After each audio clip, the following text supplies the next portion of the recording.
Hi everyone, welcome back to my channel. When I first got married, I struggled for months trying to get pregnant. Then my husband and I applied these 8 steps and we were able to get pregnant on our first try. If you're new to my channel, welcome. I make weekly vlogs and informational videos on how to lead a healthy lifestyle on the go, even with your busy mom schedule. I would love for you to take 2 seconds and consider hitting that subscribe button right here down below.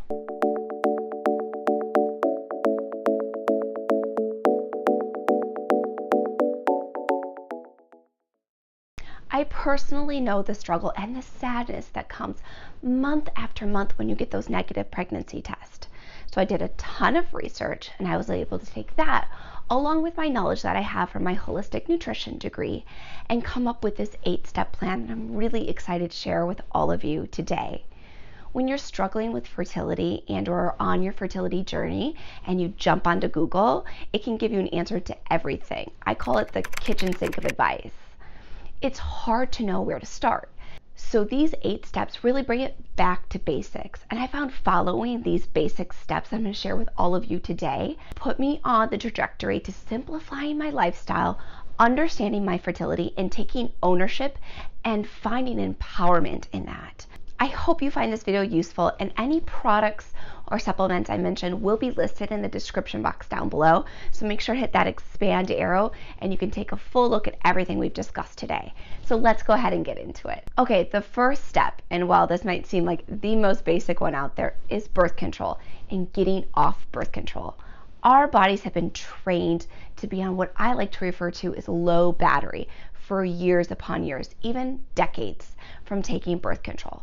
So while I know getting off the pill seems really obvious, we actually need to retrain our bodies and our minds to clear those past thoughts we used to have when we were younger. You know the ones, right? Gosh, I can't get pregnant, or it would be terrible if I were to get pregnant right now. We all know the thoughts, right? But we also all know the importance of the mind and the body connection. We've said in our minds hundreds, if not thousands of times throughout the years how terrible it would be to get pregnant. So I want to encourage all of you to feel empowered in knowing your fertility and looking at fertility through a different lens. Fertility is not a disease, yet we've been medicating ourselves against it with birth control for years. When you think of it from that perspective, fertility is natural and healthy, yet we've been taking a medication to stop it. It is not a disease, and we need to retrain our brains and our minds and our bodies to know that this is not something we need to medicate against.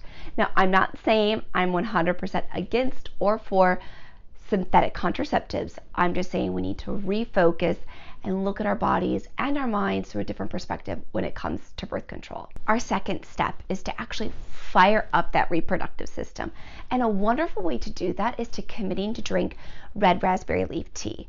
I'm talking 4 to 6 cups a day. So what this does is it tells the body to lactate, which helps communicate to the reproductive system that it's time to reboot and turn all of your burners back on. I have some red raspberry leaf tea that I really enjoy, high quality organic, that I've listed for you guys in the description box down below. Check it out. It was really helpful for me to drink this tea first thing when I woke up. I would squeeze a little bit of lemon into it, also around that 3 p.m. slump, and then again at night before bed. This really communicated to my body that it was time to go, we were ready to be fertile, and to reboot that system. Third tip that I want to share with you is fertility tracking. This had to have been the biggest game changer in my entire journey in attempting to get pregnant. Before I started tracking my fertility, I didn't know very much about my cycle, just surface level. That menstruation came roughly every 26 to 28 days. It would last 3 or 4 days, and that was about it. I didn't know when I was ovulating. I didn't know the days that I would be fertile. I didn't know a whole lot. When I started tracking my fertility with a fertility tracker, I felt really empowered. I knew so much more about my cycle. I knew the days of ovulation. I knew when they were coming. The device that my husband and I used was the Baby Comp. Mind you, this was 5 years ago. Now in 2018, there is a whole bunch of them out there that are a lot more affordable. The Baby Comp at the time, I think, was $500 to $600, but it was definitely worth the investment because now we do use it as a form of birth control, natural family planning.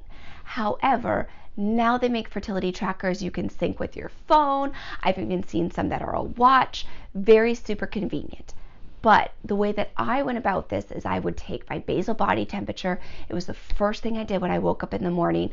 It was a wonderful asset and tool to empower me to learn more about my cycle and get in touch with my fertility, which I think was greatly helpful along my fertility journey. Okay, the fourth tip, and this one might seem extra silly, but it was something that my OB recommended to me about 6 months in after my husband and I were trying to conceive, and that was not to stand up and go to the bathroom after intercourse. I know the first reaction is to get up and use the restroom, but you actually want to remain flat. You don't have to raise your legs in the air, she told me, but it is important to remain flat and not to stand up after intercourse for about 30 to 45 minutes.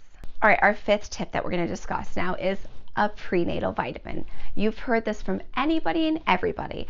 Once you get married, people will say to you, oh, are you on a prenatal? Are you going to have babies? You should consider taking a prenatal, right? We've all heard it before.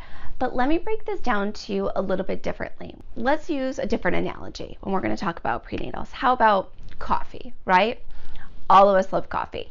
If you're craving a really delicious pour over coffee or a flat white or a latte, is your first thought to drive through your nearest fast food restaurant? Probably not. When you think about that high quality coffee that you want to drink when you're really craving it, you're probably going to go to Starbucks or your local coffee shops to get that delicious high quality coffee. Same goes with your prenatal. You don't want to buy those prenatals that you find at your bulk grocery stores, right? Those vitamins are actually made in mass production. Therefore, they've been sitting in warehouses for months and years. Now, when you want to start to create life and grow human life, you want whole food, real mineral-based vitamins. I actually, when I was pregnant with my daughter just this past year, I didn't even take a prenatal vitamin. I just took Mary Ruth's multi-mineral and multivitamins in the morning and at night because those are made from whole foods, plant-based, high quality organic vitamins. However, if it does make you feel more comfortable to take a quote unquote prenatal vitamin, Innate Response makes a really fantastic one that is also whole foods based. Our sixth tip that we're going to talk about is methylfolate, not folic acid. A very important differentiator there. Moms have a really hard time, women have a really hard time methylating. Our livers go through a ton when we're pregnant. So it's important to help convert the nutrients and ease our liver's heavy load. I'm sure you've heard this before, but folate is essential in fetal development. It also plays a really important role in maintaining muscle tone in the GI tract, the uterus. It also contributes to a high quality functioning nervous system in both you and your soon to be baby. So it's really important to get on methylfolate when you're trying to conceive. Our seventh tip that we're going to talk about today is Hawaiian spirulina. Spirulina is often known as the most nutritionally complete food on the entire planet. It has countless uses for supplementation, for maintaining good health and preventing disease. This is because it actually contains a plentiful supply of nutrients and antioxidants, including protein, complex carbohydrates, irons, vitamins A, K, as well as a B complex. It's also rich in chlorophyll, and that's what gives it that really dark green color.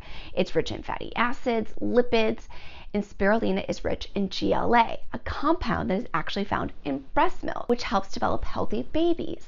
Hawaiian spirulina can also be used as a protein powder. You can use this in your morning drinks and in your smoothies. It's the easiest to digest out of all of the protein powders that are out there, and it deeply replenishes the body with many of the needed minerals and micronutrients.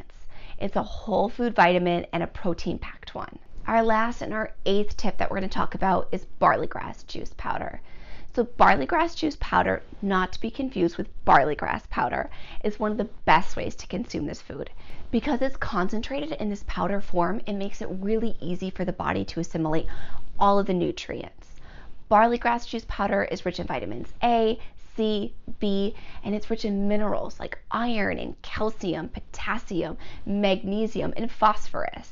It's also very high in absorbable protein and contains 20 amino acids, including 8 of the essential amino acids that the body can't even produce on its own. It's essential for removing toxins and heavy metals out of the thyroid. I'm sure you've been hearing about how the thyroid can lead to many reproductive problems if it's not functioning properly. Barley grass juice powder can be very helpful for those that are struggling with thyroid disease and problems. I hope you found this video and information helpful, and please feel free to ask any questions in the comment section down below. When you're on your fertility journey or you're dealing with fertility issues, it can seem really isolating and overwhelming. I know it was really difficult for me to find a place to start, and I hope that these 8 basic tips will be helpful for you. And if you know anybody who's struggling with fertility or anybody who might benefit from this information, please feel free to share this video with them. And if you liked this video, feel free to give it a thumbs up and consider hitting that subscribe button right here down below. Thanks so much for stopping by, and I'll see you guys soon.